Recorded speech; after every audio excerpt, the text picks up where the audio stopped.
आपके अपनी YouTube channel workshop classroom में आपका स्वागत है। जैसा कि दोस्तों आप पता है आपको कि हमारी 6 फरवरी से एमपी बोर्ड की बोर्ड एग्जाम स्टार्ट है। लगातार मैं आपको तैयारी करा रहा हूं। सबसे पहले हमारा हिंदी का पेपर ही है 6 फरवरी को। ओके, तो लगातार मैं आपको क्या है एक एक टॉपिक कंप्लीट कराते जा रहा हूं। ओके, तो क्या है हिंदी इंग्लिश के नाम से अलग से प्लेलिस्ट बन गई है। ओके, इंपॉर्टेंट क्वेश्चन की, तो वहां से जाकर आप क्या है प्लेलिस्ट पर जाकर क्रम से वीडियो देख लीजिएगा और हिंदी इंग्लिश के एक एक टॉपिक वाइज टॉपिक आप तैयारी करते जाइएगा, क्योंकि मैं क्रम से टॉपिक वाइज टॉपिक आपकी तैयारी कराते जा रहा हूँ। आज की इस वीडियो में दोस्तों हम क्या है कक्षा 12वीं एमपी बोर्ड एग्जाम 2024 के लिए पद्य साहित्य का इतिहास, पद्य साहित्य का इतिहास के टॉपिक से हम अति महत्वपूर्ण वस्तुनिष्ठ प्रश्न देखने वाले हैं। कंप्लीट मैराथन इस वीडियो में होने वाली है, सो वीडियो को ध्यान से अंत तक देखिएगा। ओके, इसलिए मैंने लिख दिया एक भी प्रश्न नहीं छूटेगा, मतलब क्या है कंप्लीट क्वेश्चन आपके सीधे रहने वाले हैं। सो ध्यान से आपको अंत तक वीडियो को देखना है। एक एक क्वेश्चन मैं आपको कंप्लीट कराने वाला हूं। वस्तुनिष्ठ, रेगिस्तान, सत्ता सभी हम देखेंगे। ओके, तो हम क्या है टॉपिक बाय टॉपिक में आपको वस्तुनिष्ठ प्रश्न बता रहा हूं। ऐसा क्यों कर रहा हूं?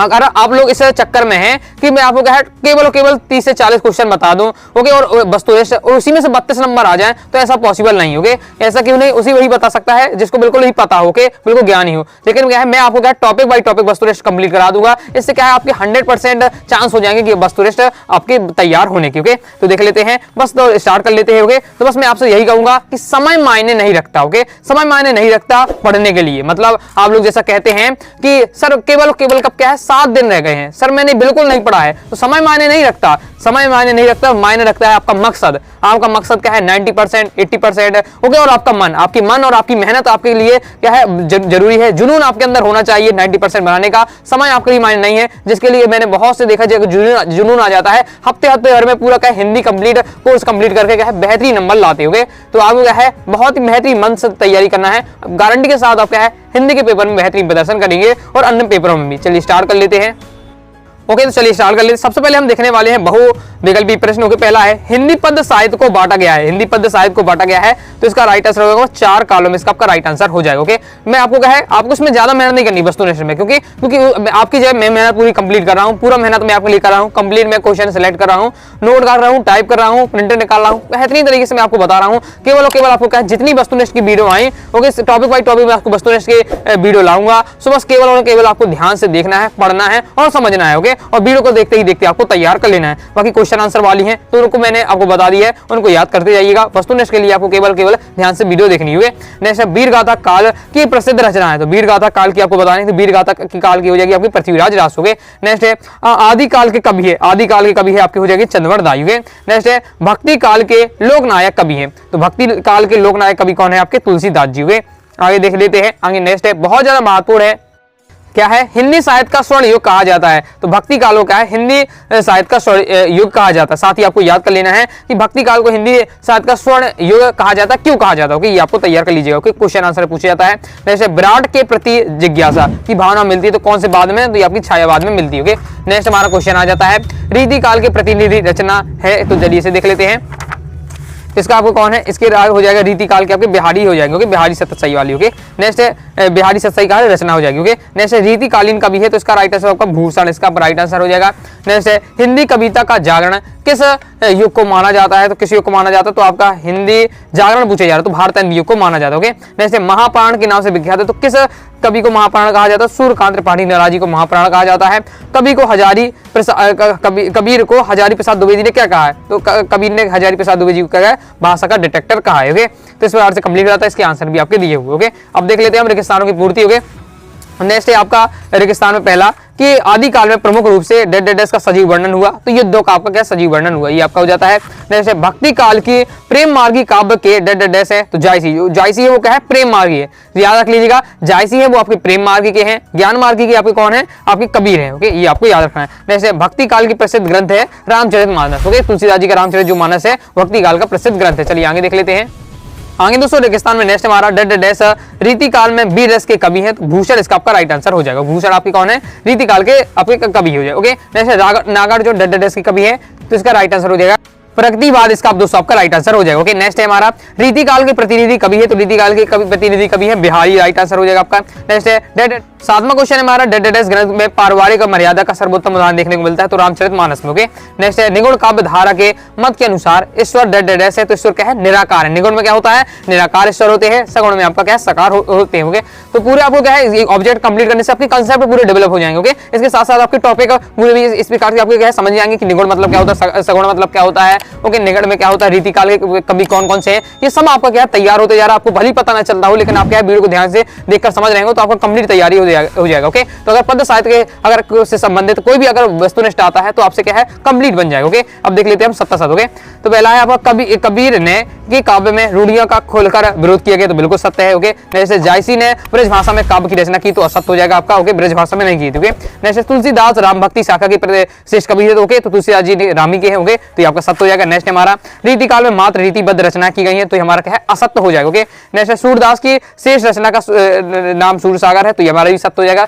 सूरदास की कौन सी रचना है, सूरसागर, सत्य है। ओके, नेक्स्ट है शोषकों के प्रति घृणा और शोषितों के प्रति करुणा, ये प्रतिवाद का है। चलिए इसे देख लेते हैं, ये भी हमारा क्या है, सत्य हो जाएगा। ओके, जब मैंने इसकी आपकी प्रतिवाद की विशेषता बताई थी तो उसमें यही आपको हेडिंग मैंने बताई थी। ओके, तो ये आपका सत्य हो जाएगा। नेक्स्ट आपका जयशंकर प्रसाद छायावादी कवि है तो ये भी सत्य हो जाएगा आपका। ओके, छायावाद का आपको याद रख लेना है कि जयशंकर प्रसाद हो गए, आपके महादेवी वर्मा हो गई, सूर्यकांत त्रिपाठी निराला हो गए। ओके, ये सब आपको छायावादी कवि हो गए। नेक्स्ट आपका प्रयोगवादी कवियों में ने प्रकृति का मानवीकरण किया तो ये असत्य हो जाएगा। क्यों असत्य हो जाएगा, क्योंकि प्रयोगवादी कवियों ने प्रकृति का मानवीकरण नहीं किया, छायावादी कवियों ने किया। ओके, तो छायावादी की विशेषता ही है कि प्रकृति का मानवीकरण। ओके, तो छायावादी प्रकृति का मानवीकरण किसकी विशेषता है, छायावाद की विशेषता। ओके, जबकि यहाँ प्रयोगवादी कह रहा तो असत्य हो जाएगा। ओके, नेक्स्ट है छायावादी कवियों ने प्रकृति का मानवीकरण किया तो बिल्कुल सत्य हो जाएगा। देखो ये जो मैं आपको समझाया। ओके, नेक्स्ट है लौकिक साहित्य आदि काल की विशेष उपलब्धि तो ये भी आपका सत्य हो जाएगा। भूषण रीति काल की कवि है तो ये भी आपका सत्य हो जाएगा। अपने से एक वाक्य में ये क्वेश्चन आया था अभी। ओके, नेक्स्ट है हिंदी साहित्य का स्वर्ण युग रीति काल को कहा जाता तो बिल्कुल असत्य हो जाएगा। अभी हम एक वाक्य में क्या देख के आए कि हिंदी साहित्य का एक वाक्य में नहीं वस्तुनिष्ठ में। ओके, क्या देख के आए वस्तुनिष्ठ में कि हिंदी साहित्य का जो स्वर्ण युग है किसे कहा जाता है, भक्ति काल को कहा जाता है, जबकि यहाँ रीति काल कह रहा तो असत्य हो जाएगा। अब दोस्तों हम देख लेते हैं सही जोड़ियां। ओके, चलिए सही जोड़ी यहां से समझ लेते हैं। इस प्रकार से आपकी सही जोड़ियां हो गए। तो हिंदी कविता का जागरण काल, तो हिंदी कविता का जागरण काल है आपका, तो आपका भारतेंदु युग हो गया। ओके, नेक्स्ट है आपका भक्ति काल के सर्वाधिक लोकप्रिय कवि कौन है, तो इसका राइट आंसर हो जाएगा आपका तुलसीदास जी है। ओके, नेक्स्ट है हमारा ज्ञान मार्गी शाखा, तो मैंने आपको बताया ज्ञान मार्गी शाखा कौन है, कबीर जी है, तो कबीर हो जाएगा इसका राइट आंसर। अगर प्रेम मार्गी पूछता तो आपका क्या हो, जायसी हो जाता। ओके, नेक्स्ट है कृष्ण भक्ति शाखा के प्रतिनिधि कवि हैं, कृष्ण भक्ति का पूछा जा रहा है तो इससे कौन हो जाएगा आपके कवि, तो सूरदास जी, सूरदास राइट आंसर हो जाएगा। नेक्स्ट है श्रृंगार काल, श्रृंगार काल को क्या कहा जाता है, श्रृंगार काल को दोस्तों हम क्या है, रीति काल कहते हैं। द्विवेदी युग के प्रवर्तक, द्विवेदी युग के आपके प्रवर्तक कौन है, महावीर प्रसाद द्विवेदी युग के, ये छठवां हो जाएगा। अब सूरदास है तो सूरदास का हो जाएगा आपका क्या है, भक्ति काल। ओके, तो भक्ति काल इसका हो जाएगा 7वां। ओके, इस प्रकार से दोस्तों अपना क्या है कंप्लीट हो जाता है। चलिए आगे देख लेते हैं। ओके, इससे पहले दोस्तों मैं आपको बता दूं अभी तक आपने क्या है अपने हिंदी के कंप्लीट कोर्स को ज्वाइन नहीं किया है तो हिंदी के 12th क्लास 12th के हिंदी के कंप्लीट कोर्स को ज्वाइन कर सकते हैं। हिंदी कोर्स में मिलेगा क्या, तो एमपी बोर्ड में जितना भी टॉपिक आता है, जितने मटेरियल आता है, सब आपको हिंदी के टॉपिक में पीडीएफ के रूप में मिल जाएगा। साथ ही वीडियो सॉल्यूशन रहेगा जो आपको समझाएगा, जिससे आपको टॉपिक भी समझ में आ जाओगे। तो हिंदी कोर्स को ज्वाइन करने के लिए आपको 90 39 53 44 79 व्हाट्सएप में मैसेज करना है। फीस की कोर्स की बात करें, ओके, तो इसकी फीस है आपकी 249 रुपए। सभी स्टूडेंट ज्वाइन कर सकें, हिंदी के पेपर में बेहतरीन प्रदर्शन कर सकें, तो इसकी आपको इसलिए मैंने क्या 50% ऑफ कर दिया है। तो अभी इसकी फीस केवल 125 रुपए। ओके, तो दिए गए व्हाट्सएप नंबर पर मैसेज करिएगा अगर आप क्या है कंप्लीट हिंदी की तैयारी करना चाहते हैं। ओके, अब देख लेते हैं हम सही जोड़ियों में। दूसरी में सही जोड़ी है तो हिंदी साहित्य का स्वर्ण युग, तो हिंदी साहित्य का स्वर्ण युग किसे कहते हैं, हम भक्ति काल को कहते हैं। ओके, देखिए वही एक बार रिपीट से हो रहे हैं क्वेश्चन, इससे क्या होगा, वीडियो को फायदा देखने आपको जो क्वेश्चन बताते जाऊं, मुझसे पहले भी आपको जैसे ही मैं आपको आंसर बताऊं, मुझसे पहले आप क्या है आंसर बताने की कोशिश करिएगा और क्या है इनको तैयार करते जाइए। ओके, छायावाद के प्रवर्तक कवि, ओके, छायावाद के जो प्रवर्तक कवि है कौन है आपके, जयशंकर प्रसाद, इसका राइट आंसर होगा। दूसरा राइट आंसर हो जाएगा महादेवी वर्मा, तो महादेवी वर्मा हो जाएगा जो आपका कौन सा राइट आंसर है, छायावाद की कवि है। ओके, मैंने आपको बताया छायावाद की कवि कौन है, महादेवी वर्मा हो जाता, तो आपका राइट आंसर हो जाएगा तीसरा। ओके, नेक्स्ट प्रतिवादी, तो प्रतिवादी कौन हो जाएगा, तो इसका राइट आंसर आपका रामधारी सिंह दिनकर हो जाएगा प्रतिवाद के।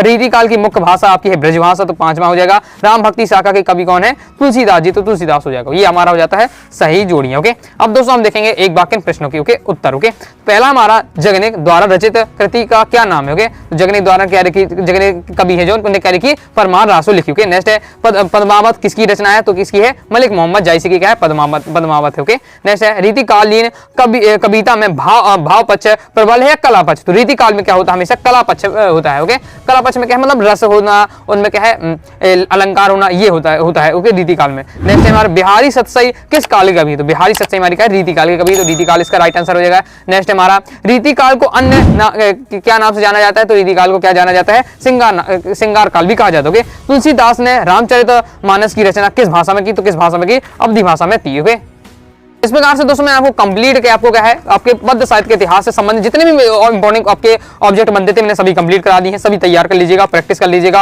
ओके, और आप क्या है अब कोर्स ज्वाइन करना चाहते हैं तो 9039534079 पर व्हाट्सएप पर मैसेज करिएगा। ओके, और वीडियो पसंद है वीडियो लाइक करें, चैनल सब्सक्राइब कीजिए, कोई डाउट होता है कमेंट बॉक्स में जरूर पूछ लीजिएगा। टेलीग्राम चैनल को ज्वाइन कर लीजिएगा, इंस्टाग्राम में फॉलो कर लीजिएगा, साथ ही प्ले स्टोर से सारी क्लासेस का ऐप भी आप क्या डाउनलोड कर सकते हैं। ओके, तो मिलते हैं दोस्तों नेक्स्ट वीडियो में, तब तक के लिए बाय बाय।